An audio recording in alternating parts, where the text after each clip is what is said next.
I was thinking about today, babe. I was just thinking about how life has been since we've been married and how we've been able to create a lifestyle and a routine in the day-to-day that works for us. And that made me think about talking about how we were raised and if we brought traditions from how we were raised into how we're raising our kids, or if we've like created our own new way to raise our kids. Like, did we bring any of our traditions into our family? Yeah. What do you think? You do bring things that you were brought up on to your new family, but I think you have to bring it with a modern twist. Like, you have to have, like, you'll bring your old traditions, but you have to account for certain things the way they are now. Yeah. So it's like you can't really go to like overly, I'm gonna do exactly what I was raised, but I think that's where the foundation of it all comes from. Yeah, I agree. I think, like when you were a kid and you mad at your parent about something, you be like, I'm never gonna make my kids eat hot dogs because I don't like hot dogs, or I'm never gonna make my kids take a nap. And then you grow up and you have your own kids and you realize how important a nap is. Yeah. But I think, like, for me, because of how I was raised, like, I wasn't raised with both parents, It was just primarily my mother raising us. Whereas you had both of your parents. So I feel like a lot of the traditions that you had, because you had a 2-parent household, it might be a little bit easier to bring those in to how we raise our kids, because you're taking it from the perspective of 2 parents. Right. Whereas for me, some of the traditions that are normal for you may be a foreign language for me. I may not know anything about it. And I just feel like being raised by one parent, there aren't very many traditions that I can say I brought into how I'm raising my kids now. But I feel like there's a lot of lessons that I've learned that are helping me to raise our kids. As far as traditions, the first thing that comes to mind is my mom used to take us to the movies and out to dinner, like once every couple months, like me and my siblings as a family. And I feel like that can be a tradition, and that's something that I think is important for us to do with the kids, to have that family time with the kids and just feel that love and fun and laughing and stuff, which is why, I like to take LJ to the movies now. Like, that's our little thing until Justin is old enough for us to do it as a family. But like, as far as traditions, like, we didn't take family pictures. We don't have a family picture from when we were growing up. We don't have not one picture of all of us in one, So I feel like that's something I would like to make a tradition for me in our family to have to look back on, Like, I think it's a twist at how you can look at life based on how you're raised. The question, do you think sometimes people form traditions based off of things that they didn't have growing up, or they just want to do the complete like say a family was raised, they grew up in a family where they went out to eat every Friday, but the child hated it. Mm-hmm. So now, intentionally, when he has his family, like you just said, they're not gonna go out on Fridays, and they're not gonna do all these things because now they're taking they're like, I'm not gonna do this because they didn't like it. I think it's like a catch-22 with that. I feel like, for example, the example you just gave with the going out to eat every Friday, and you're sick of it. But I think as an adult, like when you experience life, you look at it from both sides. Mm-hmm. Like I really hated going out to eat every Friday, but I see why my parents did it. Mm-hmm. So I think it could go both ways. I feel like a child who hated going out to eat every Friday because they were just sick and tired of it and they just wanted to be at home, initially might feel like they don't want to do it, but once they experience life and they get married and they start having children, they might say, you know what, I did enjoy it for a while, I just started hating it because I was doing it all the time. Mm-hmm. So they might do it once a month, or once. I think they'll still find a way to incorporate it because with life lessons you realize why certain things were necessary. Mm-hmm. Like your parents may have felt like things were necessary in your childhood. So, I mean, I hated hot dogs, but now if you ask me all the time, can you throw some hot dogs from Nathan's on the grill? I couldn't stand hot dogs. I couldn't believe kids had to eat the hot dogs at the cookout. Like, why we can't get the barbecue chicken? Why we gotta eat the hot dogs? Like, that made me mad. I was mad about that.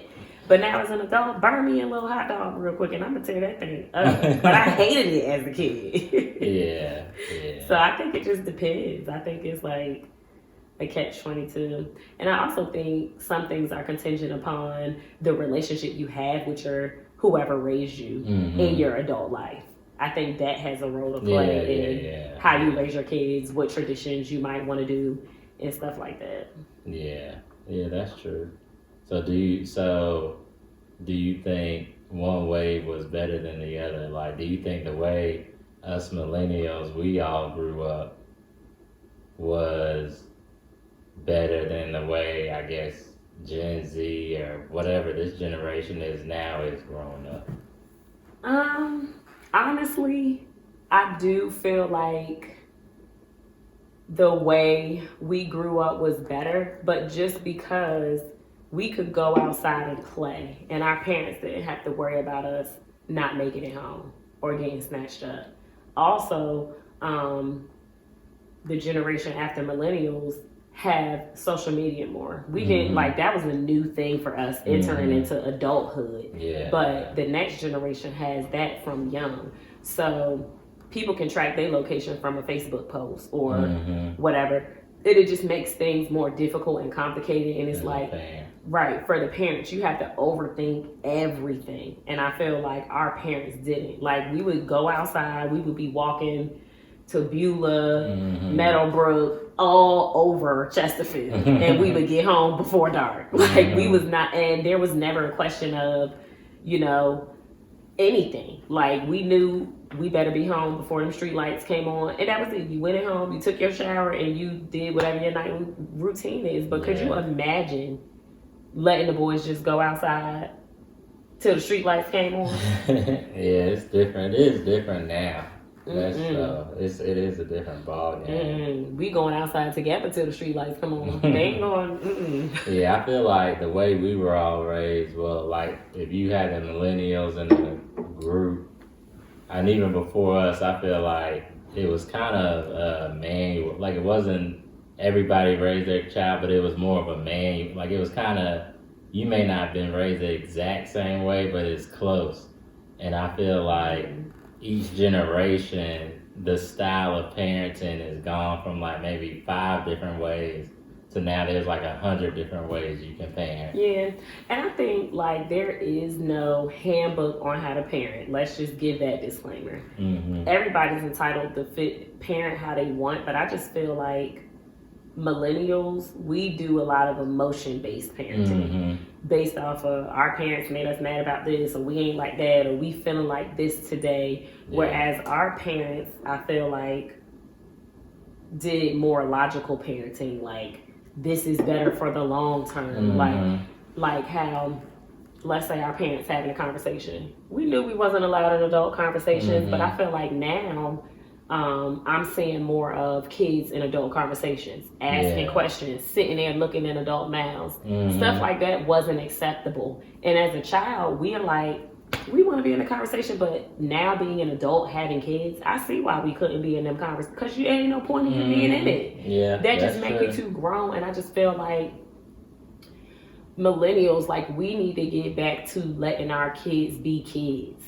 Yeah, you know, because there's a lot of emotion. It's of emotions. Using your kid as a diary. Emotional parents are involving their kids into their thoughts on things. So it's like, oh, well, now everybody says, well, how do you feel about this and how do you feel? But that's not letting a child be a child. You're supposed to guide your child and tell them how they feel. Like they don't, like they know how that, like a child may be happy, but in a split second, a child could be happy, sad, and in a split second they could be mad over something small. You know, younger children. But I think now it's that's why, you know, the whole gentle parenting and all those things, I think it's more of the parents aren't as emotionally stable, which is why now they're involving their children in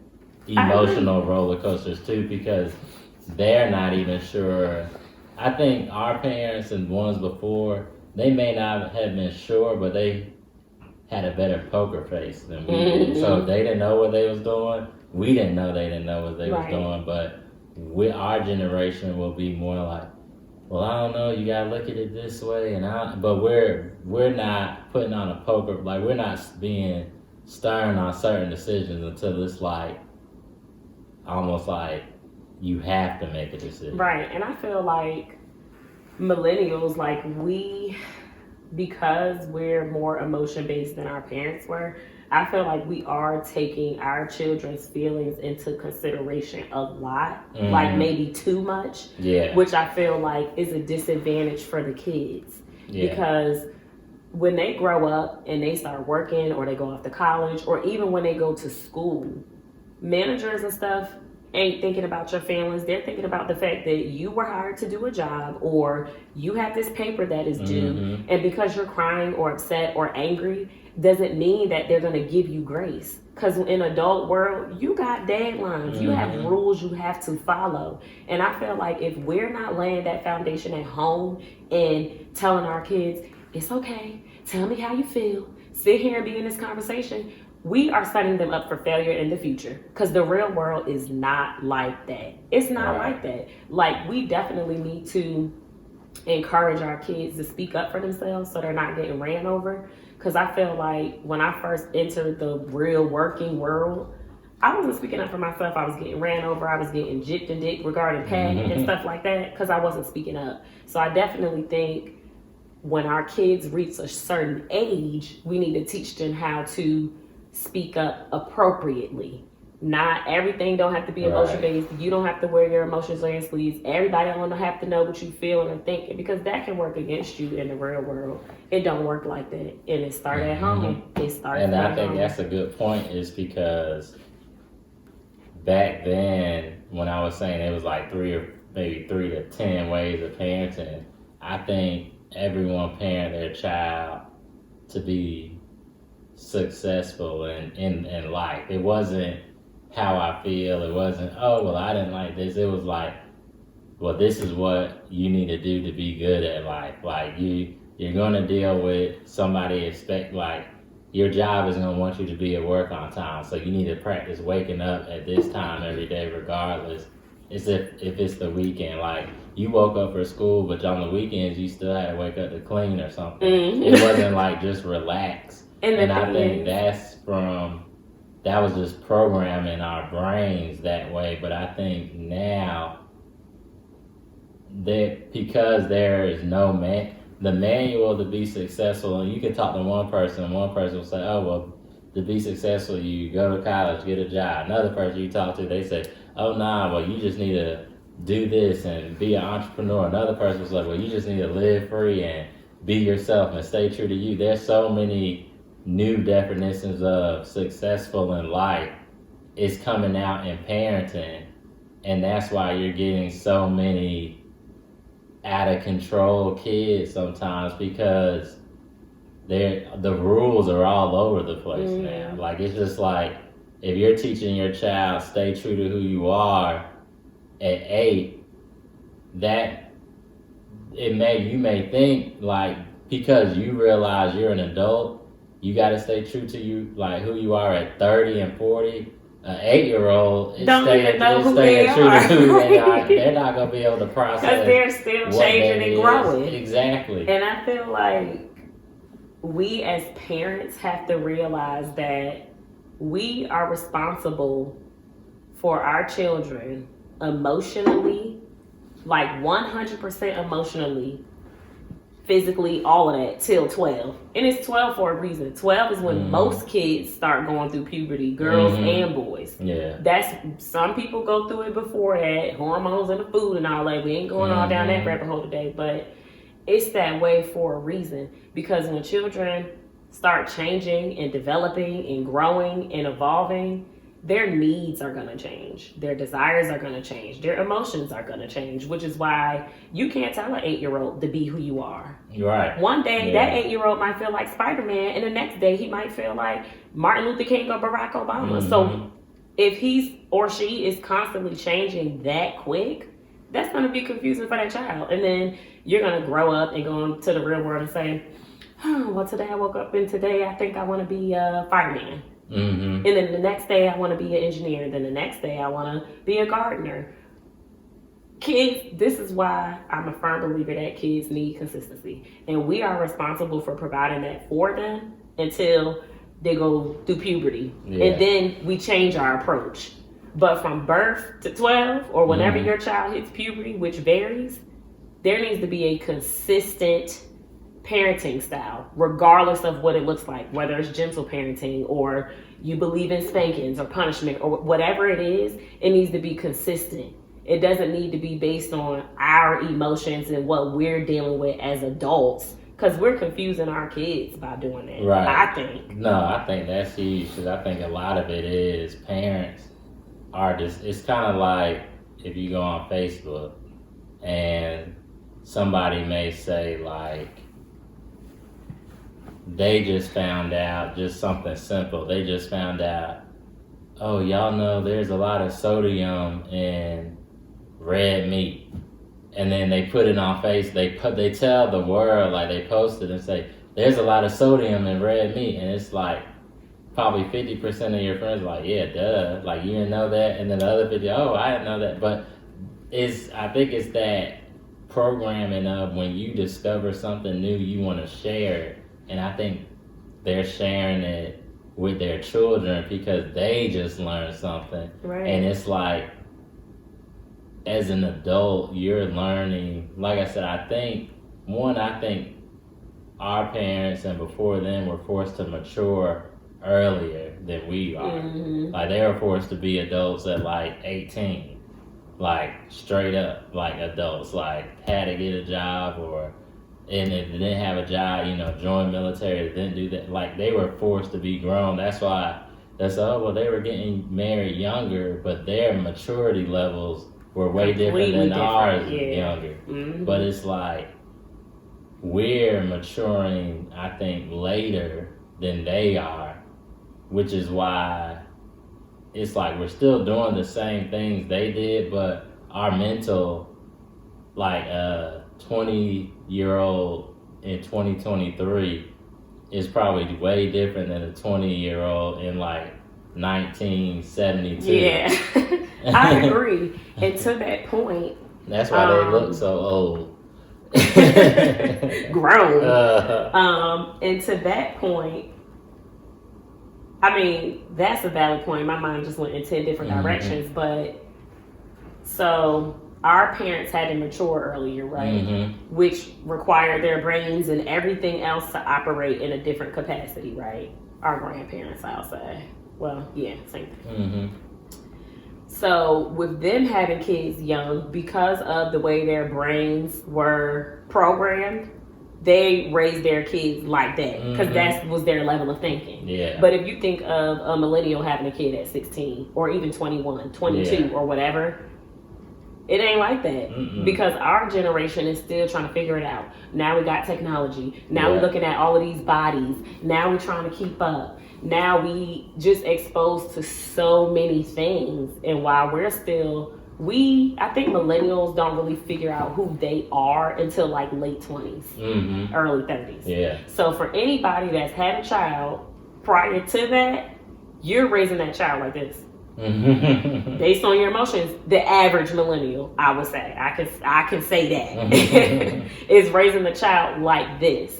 And then that's just rocky, you know, and that's no shade, especially if you mature and you become consistent. It's never too late to get consistent with your kids. Right. But I think that's just the meat and potatoes of it all, as far as traditions and how we're doing things, whether we're bringing things from our childhood and how we were raised or trying to discover our own way of doing things. But I honestly, now that I'm talking about it out loud, I feel like millennials probably should take things from how they were raised and implement it with their kids until they figure it out. Yeah. There needs to be, like I said earlier, there needs to be some level of some sort of instruction. Exactly. Like it's like you may, all right, I'm gonna use this until I find out it's a better way. Exactly. Which is just life in general. But like, you can't yoke a child around while you're trying to figure it out. Right. And I just feel like, you know, like with our grandparents, if they wasn't raising their kids right, or it was just craziness or chaos, that grandparent was stepping in. Yeah. And I feel like with a lot of millennials, that's not happening because our parents are younger. And now we having kids younger, and it's about to be this domino effect where a lot of millennials don't have a parent to come in and yoke them by their coattail and say, you're not about to be doing this with this kid. And I think the church and the neighborhoods were stronger. So like our generation, we may be born here, go to school here, live here, and you know, you don't even have like a community where I feel like back then the whole block, like the whole neighborhood knew everybody. So if they knew, if your parenting style was a little iffy, your neighbor might parent differently. So your neighbor might come in and say, you know, you're not supposed to be doing that. You know, pick your pants up, or walk with your head up in the air, something. More of a village. And it wouldn't be, nobody would take it personal because it was like, oh, I know your dad and he wouldn't want you to do. But see, now I think it's like, as parents to parents, we can't even talk amongst each other without almost arguing, because they'll be like, you talk to another set of parents and they'll be, oh, well, my child's doing it. It's everything's competition. Everything's competition. Everything is. Who is paying the price for that? Yeah. Is it us or is it our offspring? It's the offspring. Exactly. So I think, a lot of us millennials are raising our kids to the best of our abilities and, doing what we think is best and putting our best foot forward. But I do think there needs to be a whole other level of accountability established too. And with more accountability, I feel like we could have more of a village amongst each other, amongst other millennials. Like if the neighbor's kid is outside playing and that neighbor got to run to the store or whatever, like having that relationship. Or even if you see your neighbor's kid up down the street smoking a cigarette or doing whatever, being confident in knowing that I can address this, because I would want somebody to do that for my child if they're doing wrong, and there ain't gonna be no kickback or no beef behind it, So do you think it'll ever get back to what it was, or do you think we're on a path of like now to worse? Do I hope that it gets back? Yes. Do I think that it will? I think it's gonna take time, because I feel like there's so much major stuff happening in the world with social media and people getting snatched up and organ trafficking and all of this stuff, I feel like society as a whole is gonna have to hit rock bottom before it can start rebuilding. And I don't think society as a whole has quite hit rock bottom yet. I don't think so. I think it's probably gonna get worse before it get better, unfortunately. But I just think we have all the resources, we have the tools, and we just need to use them better. And I think one argument millennials use is like,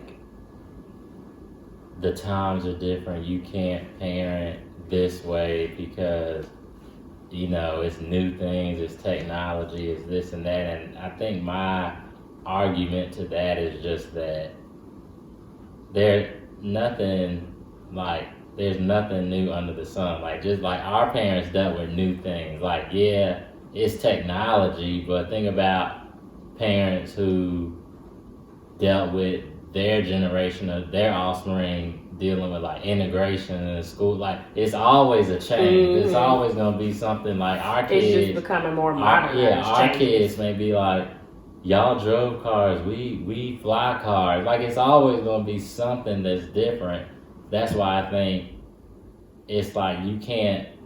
The thing that doesn't change, like society changes, but people, we're still being born people. Like, it's not like people are being born. It's new. We're new creatures now. We still got the same mind. We still got the same bodies. We're all created the same. We're all still being. So something has to stay. Like, we're the flat. Like, we're the same common denominator. Like, we're the same people. Just because the world is always evolving and changing. So that's why we have like you can teach the same principles because we're the same people. Right. There's new things around us. Right, but there's nothing new under the sun, like you said. And even with, like, you know, the killings and all of that been going on, but now everybody's more aware because it's being recorded. You can easily access it. But the thing is, which a lot of people say when stuff like that happens, if people would just put their phone down and be active, literally, all we need to do is put our phones down and parent. Yeah. Put our phones down and build a village. Put our phones down and advocate for ourselves. Yeah. Literally. I mean, it's literally that simple. But because society is the way it is, it's not that simple. Because anything that's easily accessible, you're not just going to put it down. Just like in the 70s and 80s, they was dealing with drugs.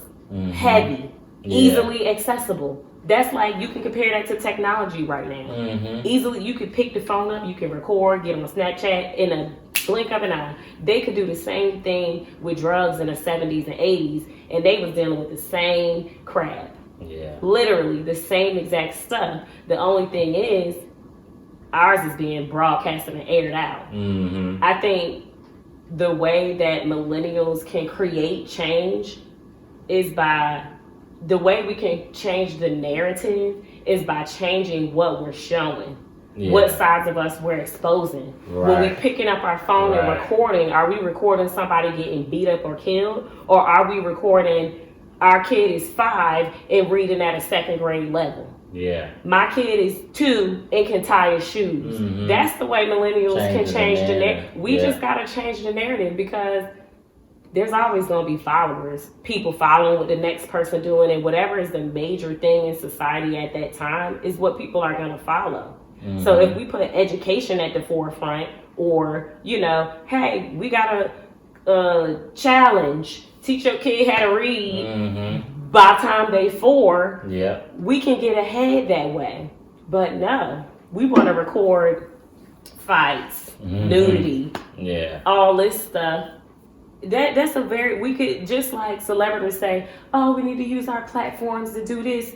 We all anybody who got a phone and access to social media right now has a platform. And it's just one thing that somebody can do that can change the narrative, that can start a trend, a positive trend, that can be that can create a good effect for our kids.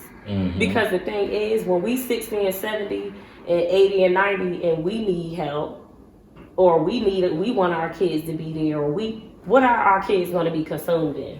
Whatever foundation we laid. Yeah. Whatever foundation our friends done laid and they kids done laid. And if all our kids see is, y'all go sit down, we scrolling or whatever, that's going to be what is programmed in their minds. Just like when we was growing up, we couldn't be in grown folks conversation. We upstairs playing school. We upstairs doing this, which is why some people think education is important. Some people think, oh, I don't need this. I can do a trade, or whatever you think is important is the same stuff we need, which is why we need to keep these kids out of grown folks' business, out of grown folks' conversations, because they're going to be 5 talking like they 12 and 12 acting like they 22. And that is not what we want. We need to let our kids be kids so that they can grow up and be the adult that they want to be, that they're capable of being, not the adult that we done poured our emotions out on and done told them they ain't gotta eat hot dogs. When if we ever gave them a hot dog, they may realize, I love hot dogs. Why did you never give us hot dogs? And now they mad because we done told them to wear their emotions on their sleeves over some damn hot dogs. Like, it's just a cycle.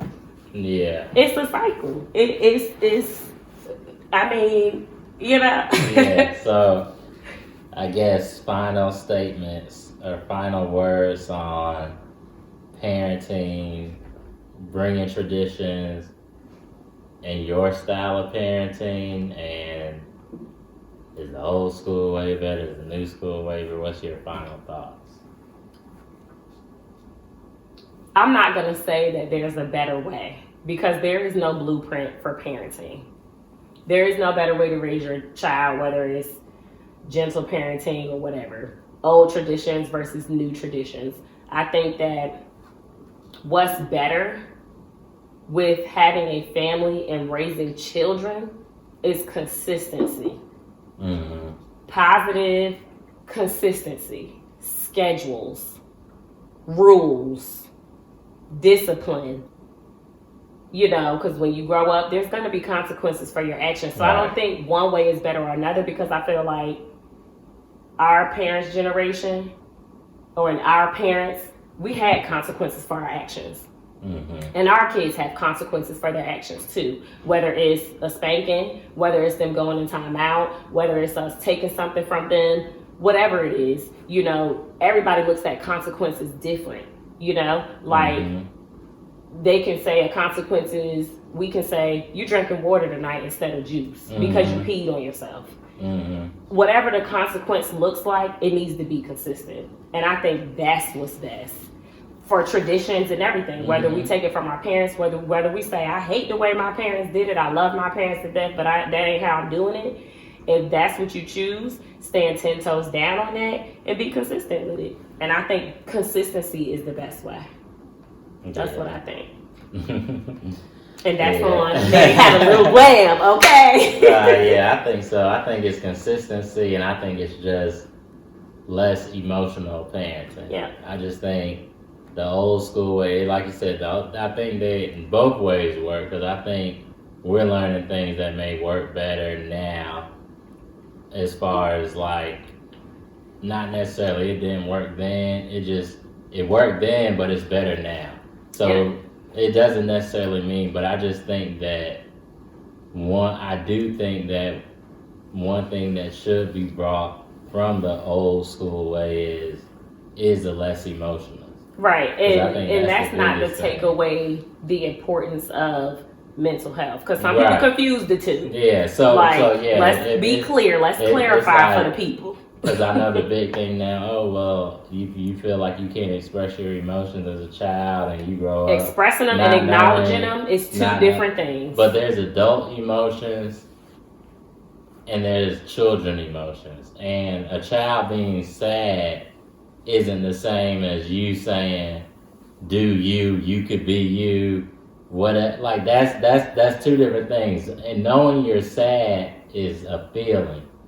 That doesn't require, like, expressing your emotions, saying it's okay to express your emotions. It's okay to acknowledge your feelings. Yeah, acknowledge your feelings, but there's still rules, and like, just like if I go to work late and I tell my boss, I felt sad today, I didn't want to go in, and my boss says, well, that's a write-up. That's a write-up. I'm sorry, you can't do. That's two different things. So acknowledging your emotions is acknowledging mental health and feelings, and I think an important part of parenting is dealing with your own emotions. Right. Because you're the only person who can deal with your emotions. So teaching your child, learning if they do feel mad, what to do when they feel mad, or if they do feel sad. Appropriate ways to handle your feelings and emotions. But as a parent, you're teaching. It's teaching. You're not. Your child is in your emotional soapbox. All of this is your teaching. You're preparing them for life. So I would say my final words are just, let's take out some of the soapboxes and things we're going through and pouring it into our children. That's all I got. I feel that. I feel that, Dave.